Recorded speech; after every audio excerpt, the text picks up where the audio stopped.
La prochaine étape, ça va être de tenter de trouver un gouvernement, et c'est ça la vraie difficulté. On peut tout à fait imaginer qu'on a des gouvernements censurés de manière successive. On a une forme de retour à la 4e République où on a des gouvernements qui tenaient parfois 2 jours, 3 jours, 11 jours, et parfois, c'est le record, 1 an et demi.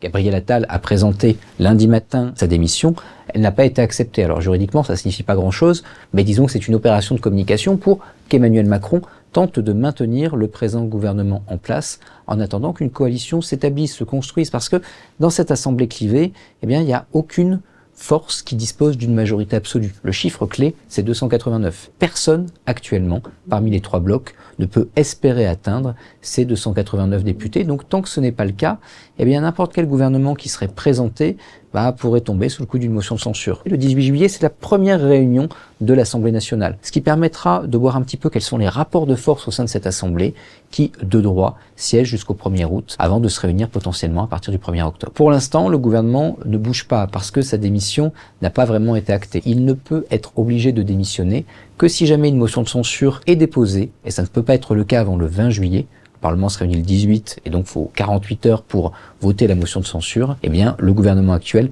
peut rester en place s'il le souhaite. En l'état, qui devrait être légitimement Premier ministre ? Il y a le droit et il y a la légitimité. Le droit fait que le président nomme qui veut et qu'il faut éviter qu'il y ait une motion de censure derrière. Du point de vue de la légitimité, c'est quelque chose qui se discute théoriquement dans les systèmes de cohabitation qu'on a pu connaître sous Mitterrand et Chirac. On nommait le leader de la majorité. Toutefois, c'est pas une obligation. Certes, le nouveau Front populaire est arrivé en tête, mais il n'a pas de majorité. Que fait en règle générale un président dans les régimes parlementaires classiques? Il regarde quel est le parti ou le groupe de partis arrivé en tête. Et il demande au leader de ce bloc politique de constituer une majorité. Autrement dit, de revenir avec le nom de 289 députés qui sont prêts à le soutenir. Si jamais c'est pas le cas, il choisit quelqu'un d'autre jusqu'à ce que quelqu'un arrive à lui présenter les 289 noms. Il y a plusieurs options, Soit il tente quand même de nommer quelqu'un qui vient du nouveau Front populaire et croisons les doigts pour qu'il n'y ait pas de motion de censure qui passe, peu probable.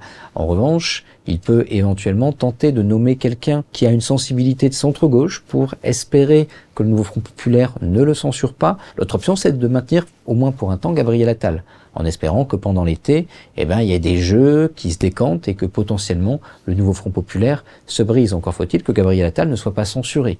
La dernière option, c'est un gouvernement de hauts fonctionnaires, un gouvernement technique, parce qu'il faut bien voir qu'au-delà des Jeux Olympiques, il va falloir surtout à l'automne voter un budget. L'avantage du gouvernement technique, c'est qu'il est composé de hauts fonctionnaires.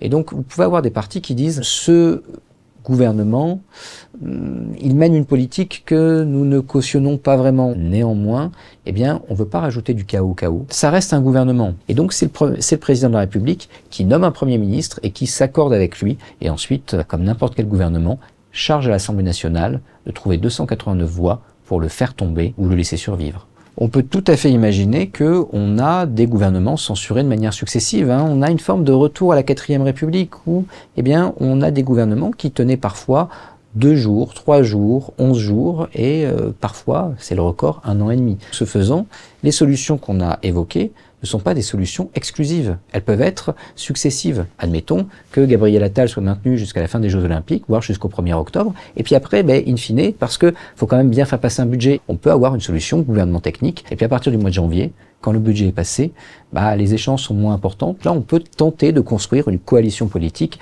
avec quelqu'un qui a un doigt sur un bouton qui s'appelle dissolution. On lui a interdit de réutiliser ce bouton avant le 7 juillet 2025, mais à partir du 7 juillet, il peut à nouveau l'utiliser et il est possible qu'on se retrouve l'été prochain pour commenter en plein mois d'août de nouvelles élections législatives.